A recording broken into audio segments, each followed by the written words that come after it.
there is a methodological error in textual reading because of the tendency to read the Qur'an as ayah, separate, ayah by ayah by ayah, and to then, when you find what appears like an inconsistency between a later ayah and an earlier ayah, to say the later ayah abrogated the earlier ayah. But if you are, let's assume that you are reading a philosophical text, or reading even a scientific text. If you are reading this text and you know that at the beginning it said a proposition, whatever that proposition is, then as you're reading, you find another proposition that related to the earlier proposition, but seems to differ from it in one regard or another. And you go on reading in the text, and you find a third proposition that related to the two earlier ones, but differed from it in one way or another. And you go on reading in the text, and you find a fourth proposition related to the earlier three, but different from it in one way or the other.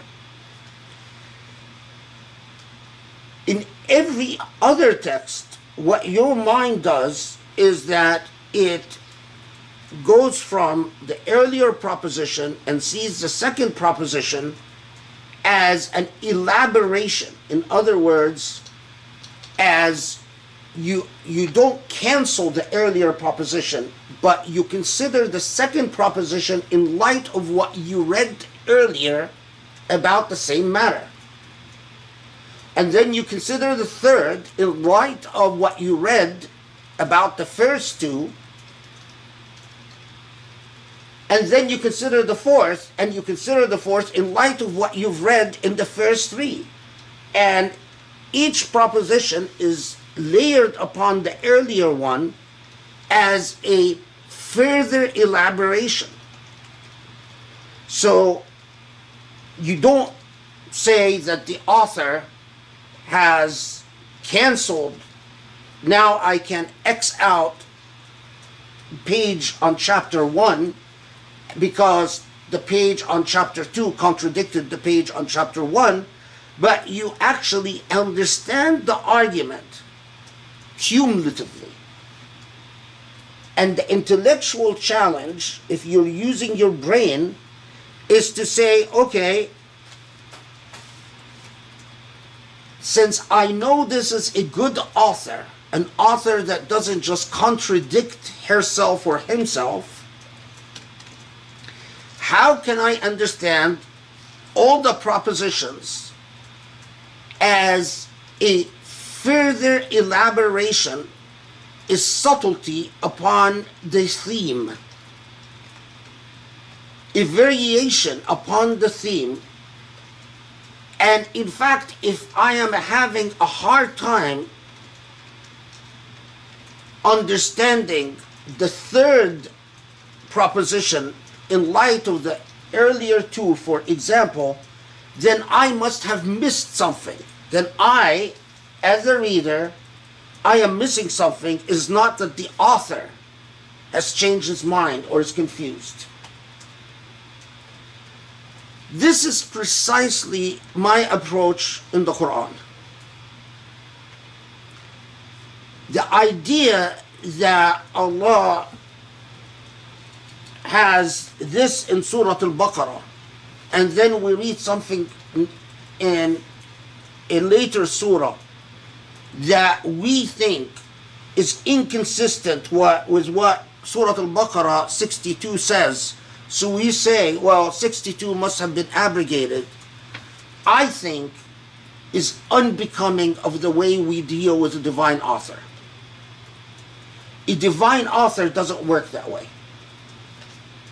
The challenge is for us to understand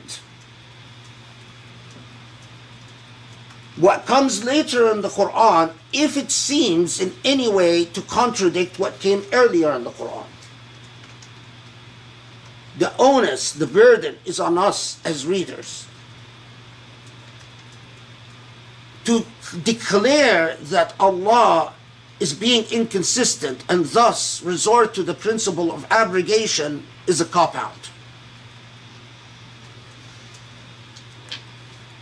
And indeed, there isn't a single time where I have not, there isn't a single time when I have, when I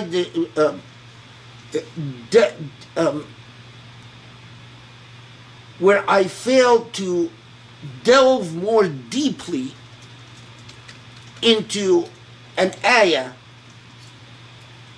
where I have not discovered further elaboration upon the theme. There are too many negatives in this statement, but anyway, so in every single time that I have delved more deeply into a later revelation, the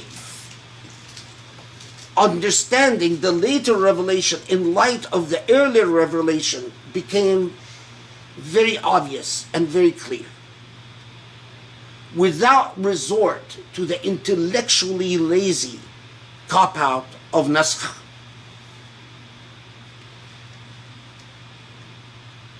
Because 62, like all other Quranic pronouncements, remains valid. And remains valid in light of everything else that is revealed after Surah Al-Baqarah.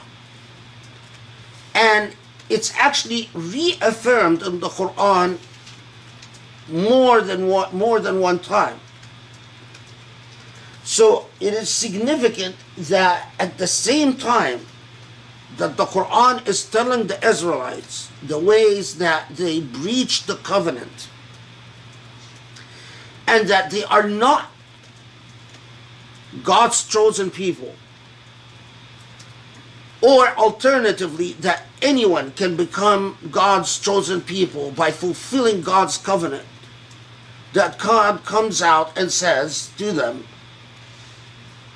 those who are Jewish, who follow the Jewish faith, meaning not just ethnically Jewish, but actually believe in Judaism, those who are followers of the Jewish faith, those who are Christian, those who are Sabians, within the meaning of what the Qur'an refers to as Sabians at the time, if they believe and do righteous deeds, they don't have to worry about their reward with Allah. Okay.